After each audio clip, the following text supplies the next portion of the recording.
Hello दोस्तों, मैं हूं शेफ संदीप और आपका स्वागत है मेरे YouTube channel chef Sandeep kitchen में। आज हम बनाएंगे हरी मिर्च का तीखा खट्टा और चटपटा अचार, जो खाने में होगा बहुत ही टेस्टी, जिसको आप पूरी सब्जी, दाल, चावल और छोले भटूरे, छोले कुलचे के साथ भी खा सकते हैं। तो चलिए शुरू करते हैं रेसिपी को। दोस्तों, मैंने यहाँ पे सबसे पहले ले ली हैं 10 से 12 हरी मिर्चें, जिनको मैंने धो के बिल्कुल साफ़ कर लिया है। यहाँ पे मैंने बड़ी मिर्चें ली हैं, आप चाहें तो छोटी मिर्च भी ले सकते हैं जो नॉर्मल साइज़ की होती हैं, लेकिन रेसिपी बिल्कुल सेम ही रहेगी। तो चलिए अब इनको एक काट लेते हैं। तो यहाँ पे मैं सबसे पहले इसका डंठल काट लेता हूँ। आप बिना डंठल के भी बना सकते हैं। अब इसको बीच में से काट लेंगे और इसके बीच में एक चीरा लगा लेंगे, ताकि जो मसाले हैं वो अच्छे से मिर्च में अच्छी तरीके से लग जाए। तो आपको भी सारी मिर्चों को इसी तरीके से काट लेना है। तो यहाँ पर मैं इस पीस को भी काट लेता हूँ। इस तरीके से काटना है दोस्तों आपको, और एक बार बीच में से फिर से काट लेते हैं ताकि मसाले अच्छे से एब्जॉर्ब हो जाए। तो एक एक करके मैं इन सारी मिर्चों को काट लेता हूँ। आप चाहे तो इसके छोटे छोटे पीस भी कर सकते हैं, आप चाहे तो इस तरीके से लंबे लंबे भी काट सकते हैं। दोस्तों, यहाँ पे मैंने लिया एक पैन, उसको मैंने रखा है धीमी आँच पे। तो सबसे पहले इसमें ऐड कर लेते हैं मेथी दाना। उसके बाद इसमें ऐड कर लेंगे कलौंजी। इसमें ऐड कर लेंगे सरसों के दाने। यहाँ पे डालेंगे थोड़ी सी अजवाइन और इसको भूनेंगे 1 से 2 मिनट के लिए। दोस्तों, यहाँ पे ज़्यादा नहीं भूनना है, नहीं तो मसाले जल जाते हैं, फिर उससे अचार का स्वाद ख़राब हो जाता है। तो मेरे को यहाँ पे 1 मिनट हो चुका है भूनते भूनते। तो अब यहाँ पे कर लेंगे फ्लेम को ऑफ। अब डालेंगे इसमें राई।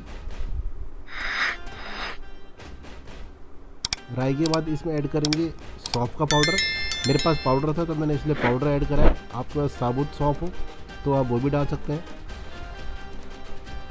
तो यहाँ पे मैंने फ्लेम को ऑफ कर दिया था। अब मैं इसको ऐसे ही भूनूंगा।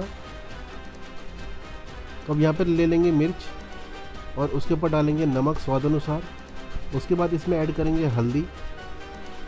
अब इसके ऊपर ऐड कर लेते हैं धनिया पाउडर।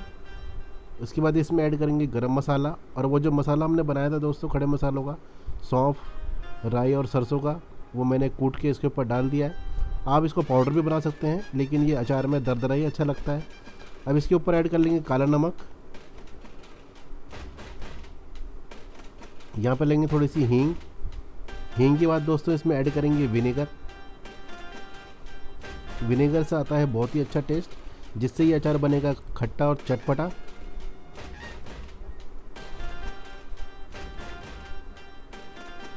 अब इस अचार को दोस्तों मिक्स कर लेते हैं।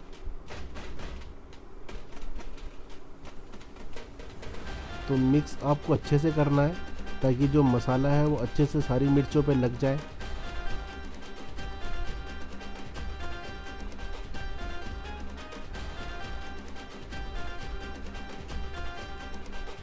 तो यहाँ पे मिर्चों में मसाला अच्छे से लग चुका है। अब इसको एक प्लेट पे डाल लेते हैं दोस्तों। तो मिर्च का अचार, खट्टा और चटपटा अचार बनके तैयार हो गया है। इस रेसिपी को दोस्तों आप घर में आसानी से बना सकते हैं, और इसको आप छोले भटूरे, पूरी सब्जी, दाल, चावल के साथ। दोस्तों, रेसिपी अच्छी लगी हो तो लाइक, शेयर, कमेंट ज़रूर करें। मिलते हैं ऐसी किसी रेसिपी के साथ।